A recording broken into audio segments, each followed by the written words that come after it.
Masalah pengobatan gratis di Singapura aman ya Gus. Janji-janji manis terus. Saking kan manisnya sampai sekarang tinggal pahitnya doang.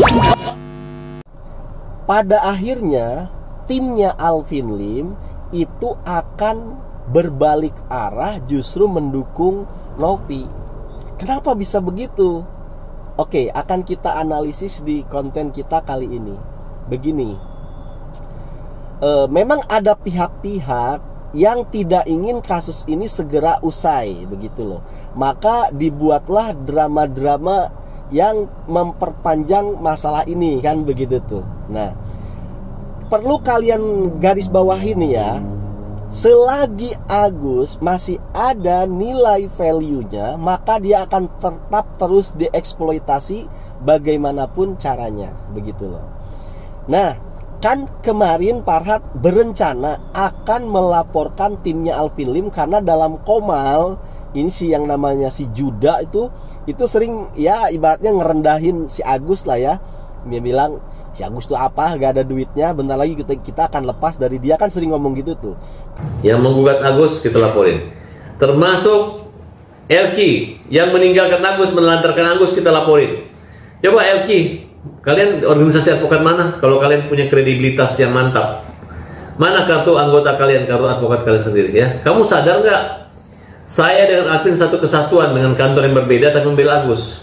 Kemudian Farhat seakan-akan tersinggung dan akan melaporkan timnya Alvin Lim ini, begitu loh. Nah itu, tapi itu yang kalian baca. Tapi sebenarnya pelaporan ini tuh adalah bagian dari skenario mereka, begitu loh. Ya untuk apa tujuannya? Apakah sekarang kan gini, udah lagi bukan ngurusin donasi, bukan. Udah lagi bukan ngurusin Agus, ya bukan. Sekarang itu perang antar pengacara kan, yang kalian perhatikan tuh begitu. Nah, ini apakah tujuannya untuk saling memenjarakan pengacara itu? Bukan. Tujuan dari perang antar pengacara ini ya biar tujuan utamanya sih biar tetap disorot publik, begitu, atau bahasa mudahnya pansos ya. Maka ketika Farhat melaporkan timnya Alvin Lim, itu ya juga bagian dari skenario, begitu loh, agar tetap terus dipelihara gitu loh konfliknya, gitu loh. Selagi kan diperhatikan juga nih si Agus ini masih ada nilai value-nya apa enggak gitu loh. Karena berhubung kok masih ada nih nilai value-nya, maka tetap akan dijaga konfliknya. Maka kalau perlu ini konflik harus diperuncing gitu loh, dipertajam biar seru, kan begitu tuh.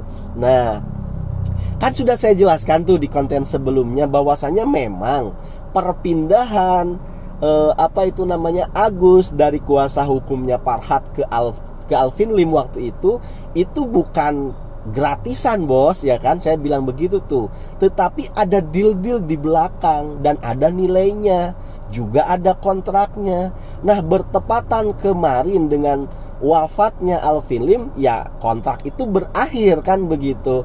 Deal-dealnya juga berakhir, akhirnya kembali ke Farhat. Maka Farhat harus tetap menjaga nih si objeknya, si Agus ini, karena dinilai si Agus masih ada value-nya, kan begitu loh. Makanya harus tetap dipelihara. Nah, supaya ini tetap menjadi punya nilai jual lagi, ya kan, maka dibuatlah konflik-konflik, drama-drama supaya ini lebih tajam. Nah, salah satunya itu tadi melaporkan adanya Alvin Lim. Nanti kemungkinan kalau ingin semakin tajam lagi ini konflik, maka tiba-tiba nih ya, timnya Alvin Lim mendukung Nopi. Kenapa? Karena Nopi sekarang juga kan sedang bermasalah, ya kan? Terutama ya itu tadi masalah kayak hukum, masalah apa itu namanya, masalah yayasan gitu loh. Nah, tiba-tiba nanti mereka menawarkan tuh seakan-akan menjadi pembelanya Nopi. Otomatis ini makin runcing kan, menjadi head to head lagi nih lawan sama si Farhat, begitu loh. Lah, ini makin tajam lagi, begitu loh. Akhirnya saling lapor lagi, jadi liputan media lagi, kan begitu. Nah, Bang, emangnya Farhat dengan memelihara konflik ini dapat duit apa enggak? Ini gini ya, praduga. Farhat sekarang kan sering diikuti tuh sama pengacara-pengacara yang dibilang salesnya regulator deras, ada juga pengacara yang cewek itu yang selalu nguntil kemana-mana. Pokoknya pengacara-pengacara yang katakan pengacara yang belum terkenal lah ya, begitu loh. Apakah mungkin mereka menangani ini gratisan atau ada biayanya? Tapi biayanya itu ya bayarnya ke Farhat, begitu loh. Ibaratnya sekarang Farhat itu seperti menjadi apa ya namanya, kalau di dunia industri itu PH gitu loh, production house gitu loh. Kalau ada artis mau masuk ke PH dia terus pengen terkenal, bayar dong, begitu loh. Nah, apakah mungkin demikian ini? Si pengacara-pengacara ini bayar, begitu loh. Karena dia kan menjadi sorotan publik, ya kan, dia jadi dikenal itu kan, si pengacara-pengacara ini kan, begitu loh. Maka kemungkinan kalau itu dimungkinkan iya, maka memang ini dipelihara betul gitu loh oleh Farhat, begitu loh, ya kan.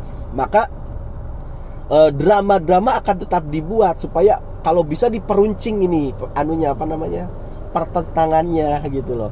Maka tadi prediksinya sih ini nih, si para timnya Alfilim akan tiba-tiba merapat ke Nopi sekalian memperbaiki, mengembalikan nama baik yang sebelumnya kan rusak tuh, belain si Agus, ya kan, dihujat sama netizen, set balik nih tiba-tiba belain Nopi, ya kan jadi baik lagi tuh, apa namanya, citranya di masyarakat, sekalian lawannya Farhat, begitu loh. Ya ini jadinya mutualisme nih, saling menguntungkan, Farhat diuntungkan, kemudian pihaknya nanti yang di sana juga diuntungkan, begitu loh.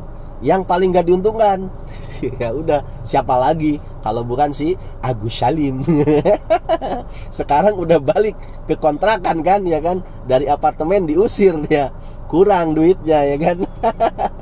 Ya begitu, dia nggak sadar tuh jadiin objek di sini nih, ya kan. Ya udah, ada hitung-hitungannya gitu loh. Kayak kemarin kasusnya lagi tinggi banget, Farhat berani tuh ngeluarin misalkan buat biaya ininya, buat biaya Agus makan, Agus tinggal di apartemen. Nah sekarang udah mulai mereda, set. Wah, ada hitung-hitungannya bos, nilainya sekian, enak-enak aja lo mau tinggal di apartemen. Karena kasus lu udah mulai menurun, jangan di apartemen, di kontrakan. Nanti kalau udah meruncing lagi, udah mulai dikenal lagi publik, exposure-nya tinggi lagi, baru ke apartemen lagi, begitu, gitu aja terus gitu kan. Nah sekarang ke kontrakan dulu karena value-nya sedang berkurang nih buat si Agus, kan begitu tuh. Itu cerdiknya Farhat, begitu. Si Agus terus aja begitu. Tapi gak apa-apa lah ya Gus, lu kan kagak kerja, ya kan, ya lumayan lah, ya kan, ada yang ngasih lu makan, ya kan, begitu, ada yang ngasih lu tempat tinggal gitu. Tapi lu jangan berharap kelamaan Gus, ya kan. Kalau ini udah selesai, misalkan udah nggak ada exposure lagi, ya udah siap-siap lu Gus, ditinggal beneran lu, ya kan. Oke, terima kasih karena sudah menyimak.